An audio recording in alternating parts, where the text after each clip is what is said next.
오늘은 일어설 수 있습니다 라고 하는 말씀을 통해서 함께 은혜를 나누기를 원합니다. 누가복음 18장에 보면 한 관리가 예수님께 나와서 영생에 관해서 묻는 장면이 있습니다.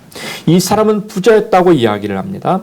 마태복음 18장에 보면 이 관리가 청년이었다 이렇게 이야기를 해요. 다시 말하면 이 관리는 청년이었으면서 부자였다. 그리고 관리였다. 이렇게 이야기를 합니다.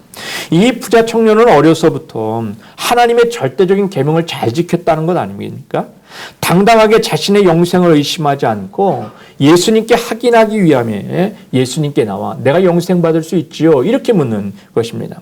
요즘 말로 이야기하면 나는 교회에서 봉사도 잘하고 전도도 잘하고 헌금도 잘하고 말씀하신 대로 잘합니다. 말씀하신 대로 예배도 잘 드렸습니다. 이런 내가 구원을 받는데 아무런 문제가 없는지 확인하고 있는 것입니다. 이 정도면 나 정도는 구원받는데 아무런 문제가 없겠죠. 이 정도 열심히 했으면 나 구원받는데 아무런 문제 없겠죠. 천국에 내 이름이 있는 건 확실한 거죠. 이렇게 확인하고 있는 겁니다.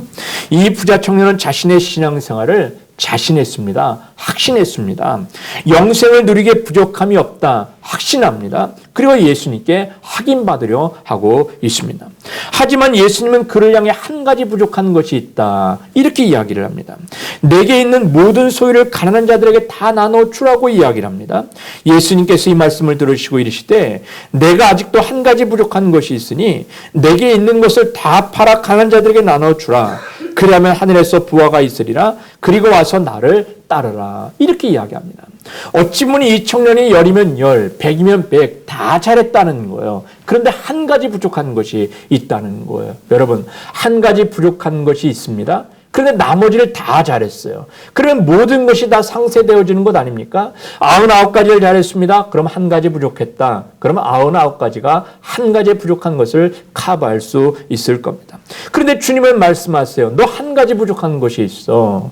그 한 가지 때문에 너 영생 받는데 참 어려움이 있다. 그러면서 너의 모든 사유를 팔아서 다 가난한 자들에게 나눠주고 나를 따르라. 그렇게 말씀하십니다. 그때 이 청년이 근심하고 돌아갔다. 이렇게 이야기를 하고 있습니다. 사랑하는 성도 여러분, 이 부자 청년을 과연 천국에서 우리는 만날 수 있을까요? 누가복음 18장에 보면 18장 이후에 19장에 보면 이제 세리인 삭개오가 등장을 합니다. 그도 간원이었습니다. 관리였습니다. 세무서장이었습니다. 또한 부자라고 이야기를 합니다. 하지만 그는 신체적인 다점이 있었습니다. 많은 사람들에게 인정받지도 못했습니다. 손가락질 당하는 삶을 살았습니다. 어찌 보면 실패한 인생의 삶을 살고 있는지도 모르겠습니다. 그런데 그가 예수님을 만나기 위하여 길거리로 나갔습니다. 키가 작아 볼 수 없었다고 이야기합니다. 돌무화과 나무에 올라갑니다. 그리고 예수님과 눈이 마주칩니다. 예수님이 말씀하십니다. 오늘 내가 내 집에 유하야겠다라고 이야기합니다. 얼마나 기뻤는지요. 그래서 삭개오는 즐거워하며 예수님을 영접했다고 이야기합니다.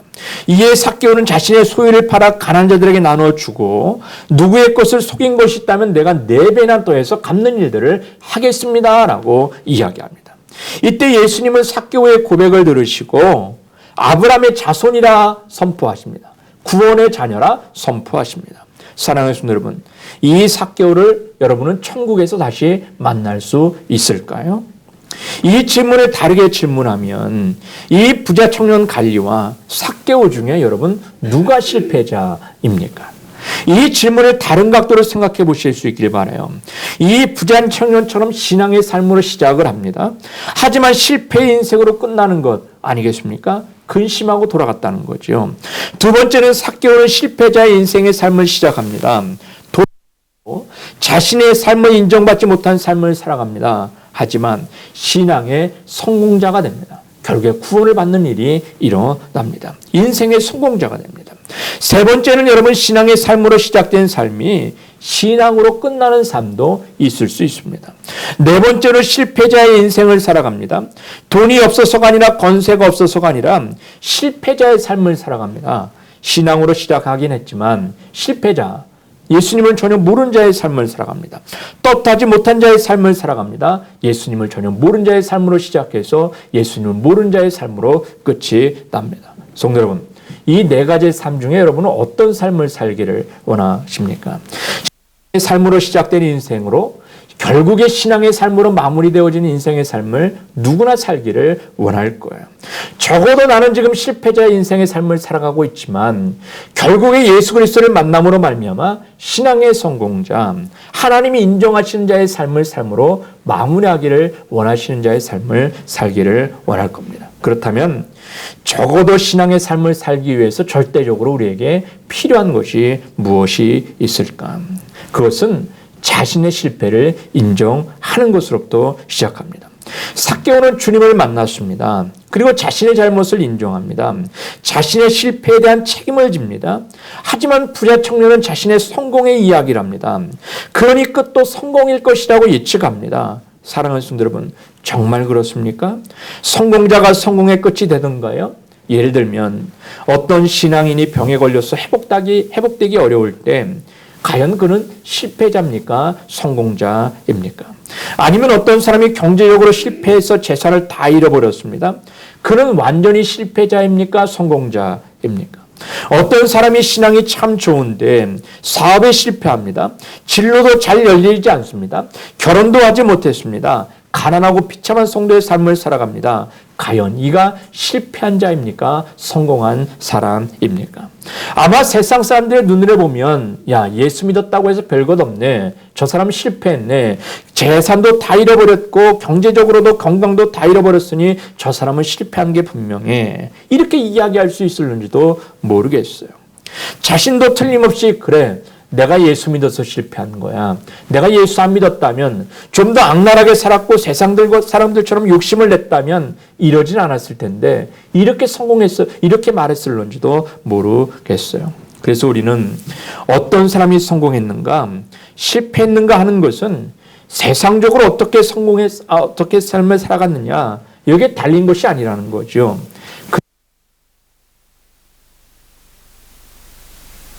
여러분 중요한 믿음의 기준이 되시기를 주님의 이름으로 축원합니다. 잘 살아도 그 사람의 하나님 말씀이 없다면 우리는 그 인생을 가감히 실패한 인생, 좌절된 인생 이렇게 이야기할 수 있는 거예요. 그런데 우리가 아무리 세상적으로 가난합니다. 인생의 밑바닥의 삶을 살아가고 있습니다. 그런데 그 안에 하나님의 말씀이 있습니다. 그러면 우리는 그를 향해 성공한 사람, 믿음의 칭찬받을 만한 사람 이렇게 인정되어진 믿음의 기준을 가져야 될 줄로 믿습니다. 오늘 본문의 말씀의 핵심이 바로 여기에 있다는 것 아닙니까? 즉 하나님의 백성은 과연 어떤 순간이 실패한 순간인가 이것에 대한 기준을 이야기를 해요. 지금 하면서 자신들의 생각을 이야기를 했습니다. 그런데 1차 토론으로 모두 지만 결코 할 일 없는 사람들이 아닙니다. 정이 없는 사람들도 아니었습니다. 모두 그를 진심으로 위로하면서 조금이라도 도움을 주기 위해서 찾아왔다는 거예요. 여러분, 하지만 성도의 고난에 대해서 너무나도 생각하는 것에 많은 차이가 있다는 사실을 여러분 아십니까? 1절과 3절을 보면 대만 사람 엘리바스가 대답하이르되 지혜로운 자가 어찌 헛된 지식으로 대답하겠느냐? 어찌 동풍을 그의 폭풍에 채우겠느냐? 어찌 도움이 되지 아니하는 이야기, 무익한 말로 변론하겠느냐? 이렇게 이야기합니다. 무엇이라고 이야기하는가? 지혜로운 자라 이야기를 해요. 아까도 말씀드렸지만 이 엘리바스는 나이가 제일 많았던 사람이었던 것 같아요. 머리가 백발이었던 것 같아요. 그러니 친구라고 이야기는 하고는 있지만 이 욥과는 조금 나이 차이가 있는 지혜로운 사람이었던 것 같아요. 하나님을 나름대로 경험한 사람을 이야기합니다. 나는 지혜로운 자야. 이렇게 이야기를 합니다. 를 들어야 돼. 이렇게 지금 이야기를 하고 있는 거예요. 그래서 불어오는 바람을 이야기합니다. 모든 식물들은 다 말라 죽어 타버리는 일들이 일어납니다. 그러니 지중해에서 부는 바람, 비를 머금은 바람, 그 서풍이 바로 불어와야 한다는 거죠.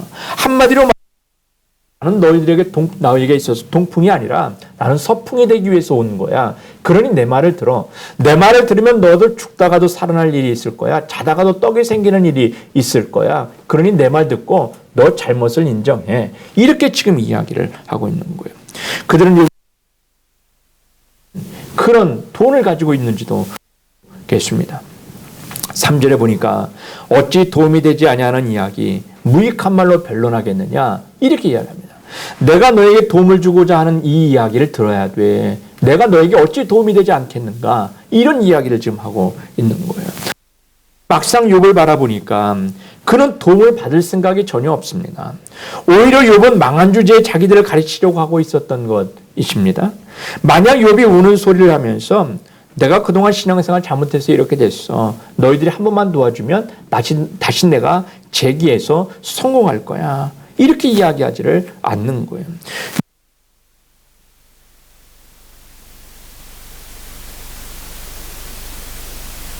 하나님의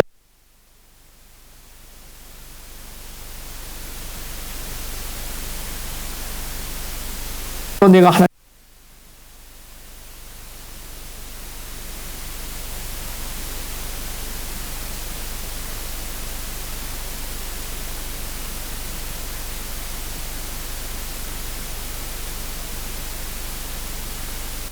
너 잘났다 이거예요. 너 입술이 그렇게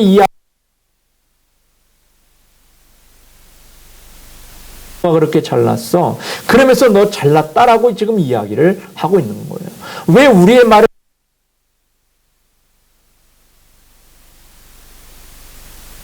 듣지 않고 하나님을 대면한다? 이건 말이 되지 않아. 너 잘났어. 그렇게 지금 이야기를 하고 있는 거예요. 사랑하는 여러분, 엘리바스는 너는 하나님을 하나님을 묵도하는 일을 못하도록 내 이야기만 떠들어대겠구나. 그리고 지금 욥을 책망하고 있는 거예요.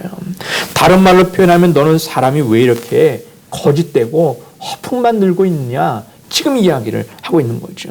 너 힘들면 힘들다고 이야기해. 너 괴롭다고 이야기를 해. 그런데 왜 괴로운데 안 괴로운 척? 의롭지 않은데 의로운 척? 하고 있는가? 이야기를 하고 있는 거죠. 사실 환난 가운데 기뻐하는 것은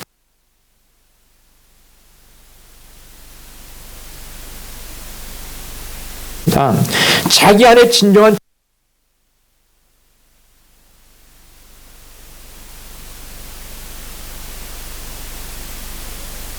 야고보 내 형제들아 너희가 여러 가지 시험을 만나거든 온전히 기쁘게 여기라 이렇게 이야기합니다. 왜 여러 가지 시험을 만나면 기쁘게 여기라고 이야기를 했을까?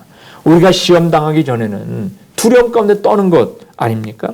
너무나도 시험 자체를 두려워하는 것 맞는 이야기 아닙니까? 하지만 시험이 끝나면 어떻습니까? 나 자신이 성숙해 있는 모습을 보게 됩니다. 나 자신이 성장해 있는 것을 보게 됩니다. 내가 부족한 것이 무엇인가를 깨닫게 되어집니다. 그러니 기쁘게 여기라 라고 이야기를 하고 있는 거예요. 그 시험이 너를 좌절하게 하기 위해 이 아니라는 거예요. 오히려 그것을 은혜가 성장했던 것을 한 번 더 기억하게 할 것을 하는 것. 그것이 이야기를 하는 거죠. 사랑하는 여러분, 우리는 세상의 것들이 너무 대단해 보이기 때문에 이것을 잃어버리면 죽을 것 같습니다. 막상 어려움을 당해보면 붙들고 있던 것들이 아무것도 아니라고 하는 사실을 우리가 또한 깨달게 되어집니다. 결국 하나님께서 다 부수면 날아갈 먼지에 불과하다는 것을 우리가 깨닫게 되어지는 일들이 일어나지를 않던 거예요. 그러면서 우리는 깨닫습니다. 결국에 내가 붙들어야 될 것은 하나님밖에 없어. 결국에 내가 붙들어야 될 것은 주님밖에 없다니까. 이렇게 고백하는 일들이 일어나지요. 8절에 보면 하나님의 오묘하심을 내가 들었느냐 지혜를 홀로 가졌느냐 이렇게 이야기합니다. 바로 이것이죠. 담대함의 비결이 바로 여기에 있다는 거예요.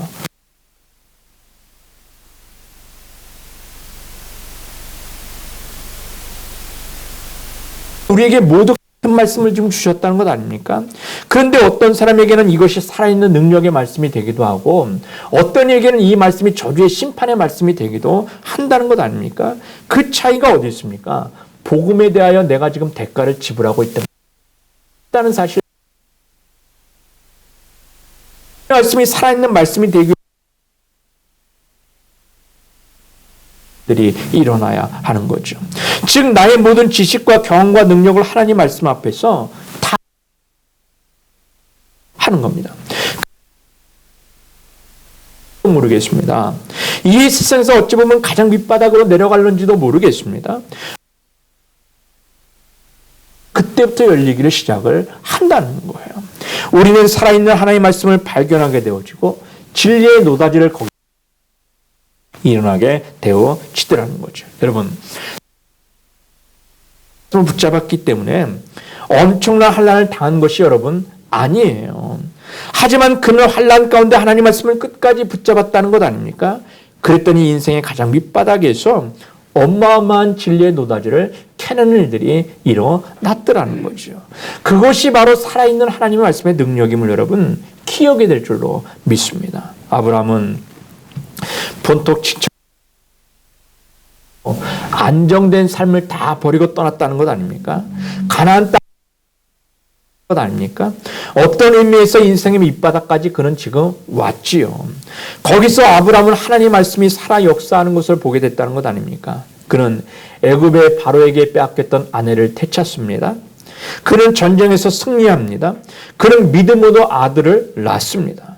그는 믿음으로 바쳤던 아들을 토로 찾는 일들을 경험합니다. 이 모든 것이 기적의 연속입니다. 무엇의 연속입니까? 말씀의 연속이요, 기적의 연속입니다.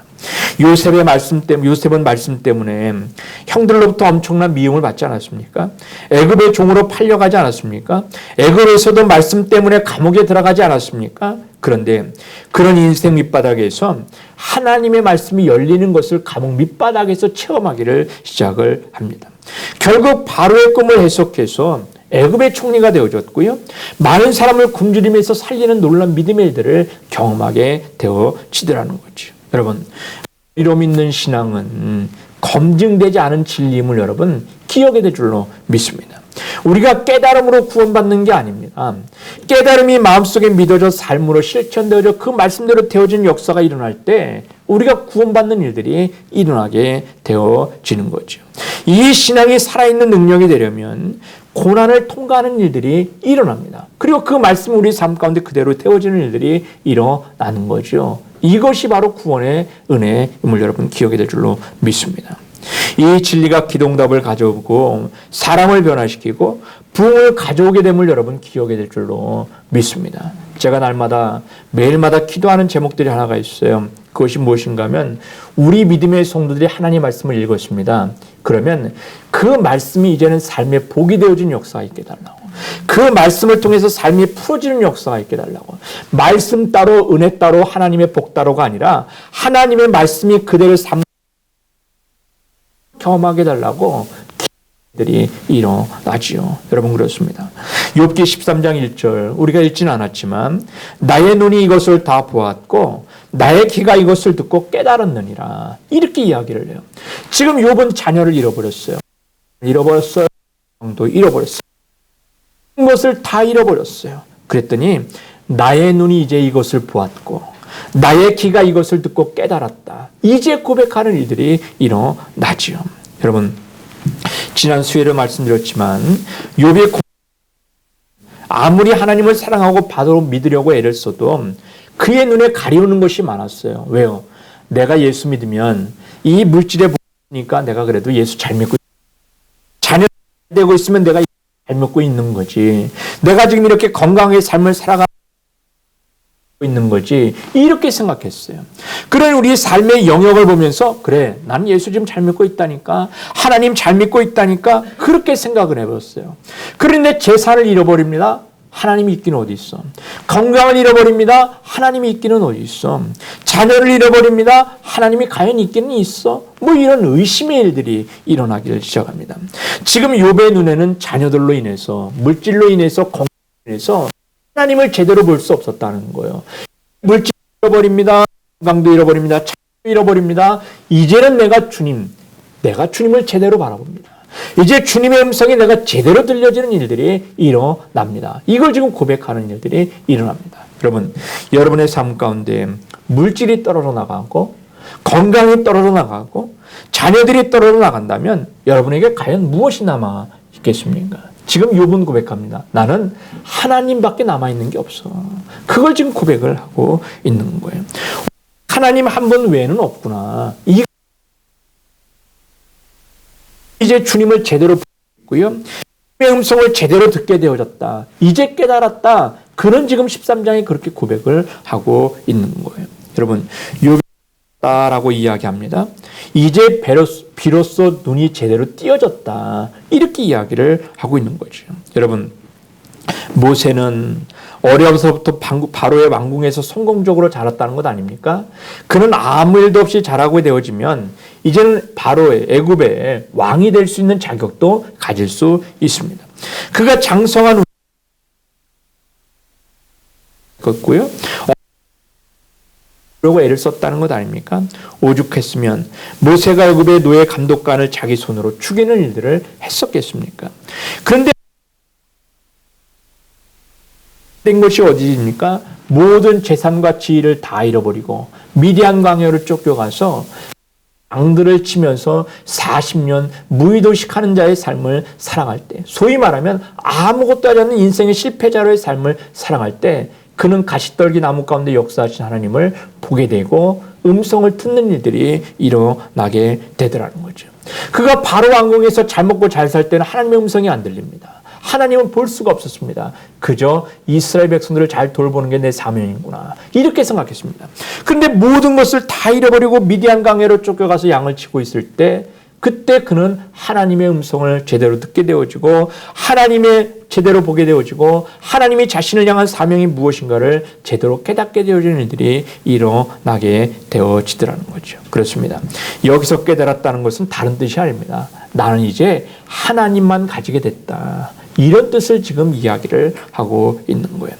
그는 하나님 앞에서 빈손으로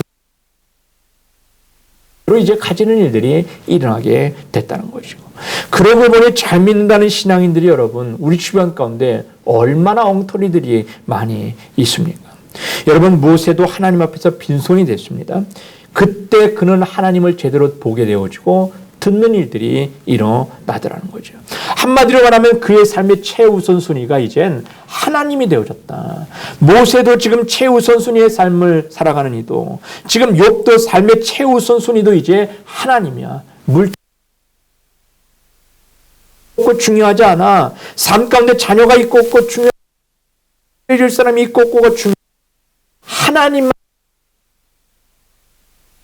지금 그런 고백을 하고 있는 거죠. 여러분, 어찌 보면 우리가 지금 너무나도 많은 것을 누리고 있는 것이 문제인지도 모르겠습니다.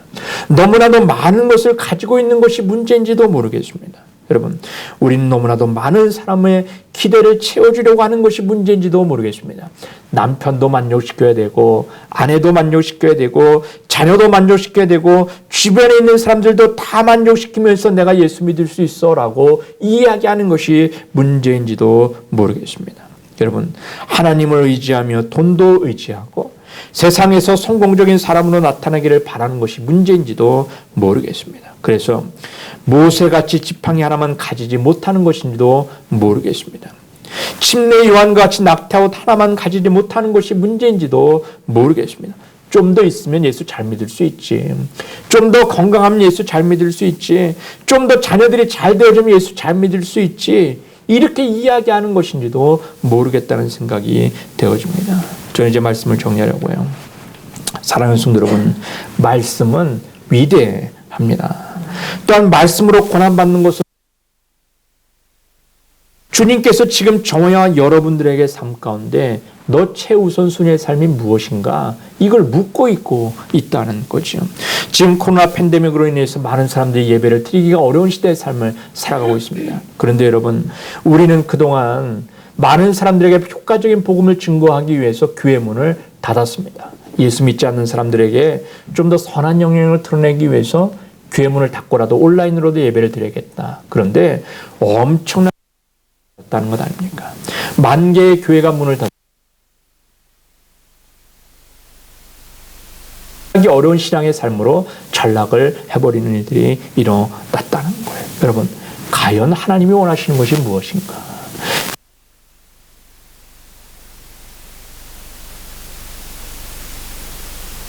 주님의 이름으로 축원합니다. 욥은 모든 것을 잃어버리고 나니까 하나님이 제대로 보입니다.